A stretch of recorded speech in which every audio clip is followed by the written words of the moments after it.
because here they come. Look at the 99 and Brad Keselowski.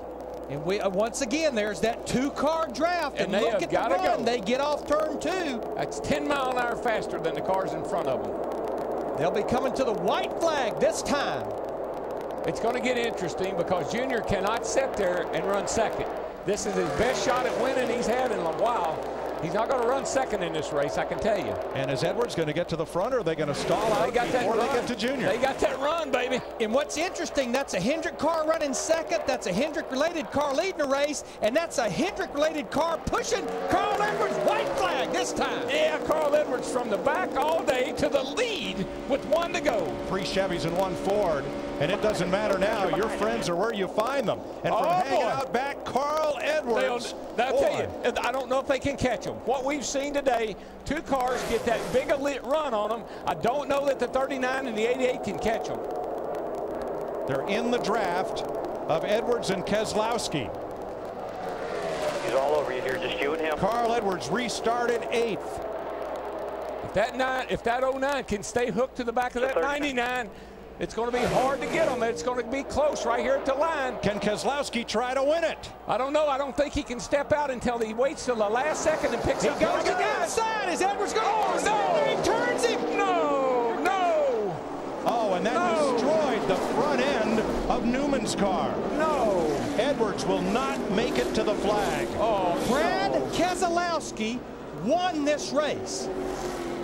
Unbelievable. Carl Edwards' car destroyed. And Junior's protege, Keselowski, the winner, and Carl Edwards is moving around and ready to climb out. Larry, look at that. The carburetor's gone off. It's completely gone. Carl did what he wanted to do. He stayed at the back all day long. He played it smart. Had this race possibly won. Not now.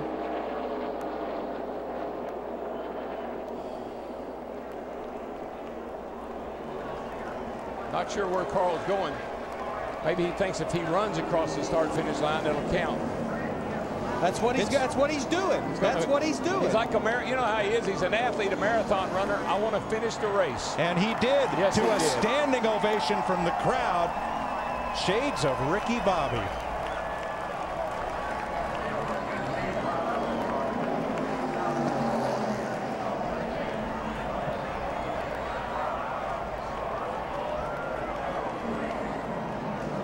Don't you know, Larry, that James Finch is fit to be tied right now?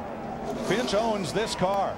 He bought it from Rick Hendrick and leased the engine, a whole Hendrick package. Let's take a look, Mike. Carl Edwards, he opened it up just a little bit.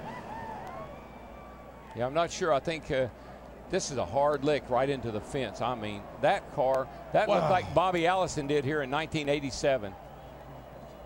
The catch fence did its job, and the car did its job. Thank goodness we have the new, much stronger, safer catch fences.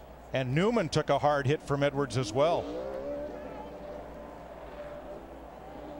Look at just a car with the room left on the bottom. And what happened here is the 09 looked to the outside. Carl went up a little bit to block him, and 09 went right back to the bottom and clipped him.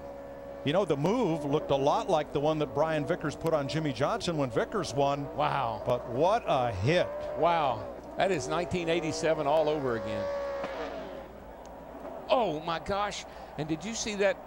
I believe it was Biffle that almost T-boned the 99.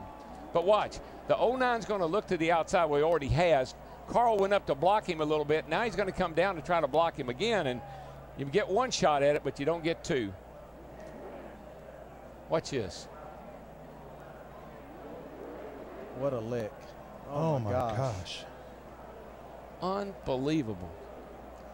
You know, and looking very carefully at the catch fencing that held, and I did not see any debris go into the grandstand. And that certainly is unbelievable. It's very gratifying to see. Well, I knew it was going to be wild. I didn't know it was going to be this wild. Right here, they're 3 back from him. This is from Carl's onboard Looking camera. Inside 09. But Daryl, I want to ask you.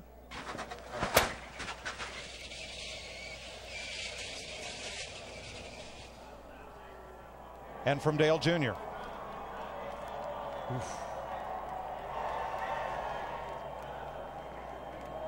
But, Darrell, I want to ask you on air, because I did not see Brad Keselowski do anything wrong there. No, it was a blocking move on Carl. The 09 looked to the outside. Carl went up to block that move, and when Carl came down, the 09 was there.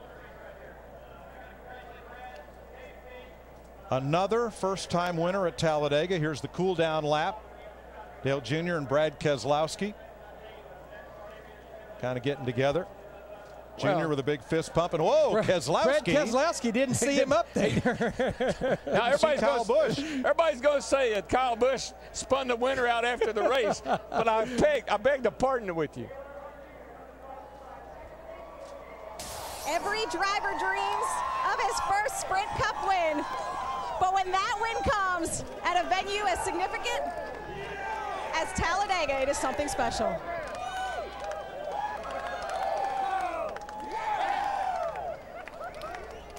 Brad Keselowski, as you pulled into victory lane, I saw your hands were shaking. Can you believe you just won a Sprint Cup race, and you did so at the biggest track of all? Wow, pinch me, I don't know. Am I awake? I'm going to pinch you.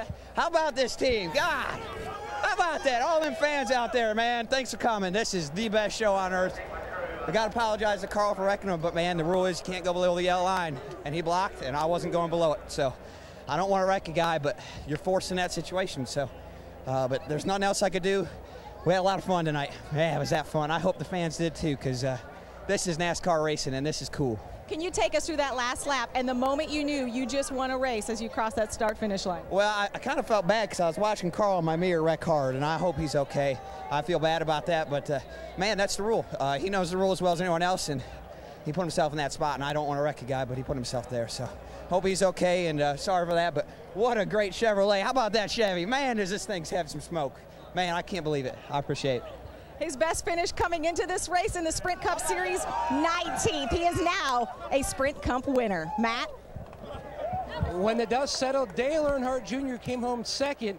You had the perfect seat to watch your protege score his first win. Walk us through what you saw from your seat. Well, I had to deal with the 39 Ryan to break away from the pack and kind of do what we didn't do yesterday in a nationwide race. And we had it going, and I thought there's no way, you know, we were staying tied together, and there's no way nobody can catch us. And they were smart enough to move up, which the higher lane had been easier and faster and winding the car out better all day. They were smart enough to run in the middle, and here they come. And I couldn't believe Brad was pushing that 99. I would have guessed anybody else, but he did an awesome job. I couldn't see what happened on the front straightaway. I was behind the 39, and I was asked Tony Jr. to tell him what to do because I can't see what they're doing up there if they're wrecking. And he said, stay, you know, they're spinning up the track, stay on the bottom.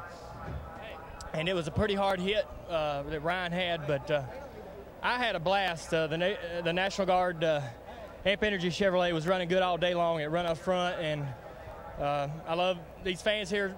Enjoy watching a race like that, and it got a little boring sometimes in the middle, but, man, it's just a long one. We all just trying to stay around to the end. I can't thank my team enough, and I'm so proud of Brad. You know, he did a great job. His family's got to be extremely happy. James Finch, you know, as a car owner, that's just amazing, man. He's an awesome dude. Can you imagine the party that will be taking place tonight in Panama City, Mike? Oh, boy. I'm telling you. It will never be the same. Well, Dale Jr. came within one position of being Rick Hendrick's 4th straight winner. Brad Keselowski, in only his 5th Sprint Cup start, becomes Talladega's 10th first-time winner. And yes, Carl Edwards makes it to the finish line. Run, Carl, run.